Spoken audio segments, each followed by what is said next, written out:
বাবা, সাধু বাবা। কে রে বৎস, এত চঞ্চল কেন তুমি? কি হয়েছে? বাবা বাবা, 2 বছর বিয়ে করছি বাবা, সন্তানের মুখ দেখতে পেলাম না, আপনি কিছু করেন বাবা। হ্যাঁ রে বৎস, তুই ঠিকই জায়গায় এসেছিস। আমি সেই চোদন শাস্ত্রী।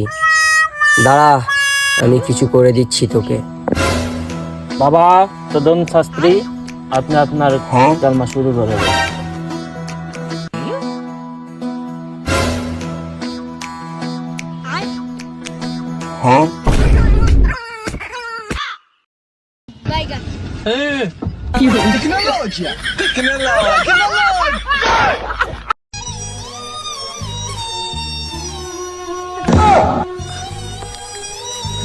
বৎস, বৎস, এই নাও তোমার বউ, তোমার বাচ্চা।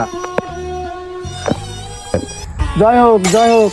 আমি এতদিনই তা পারিনি, সাধু বাবা একদিনই তা করে দিচ্ছি। জয় হোক, জয় হোক।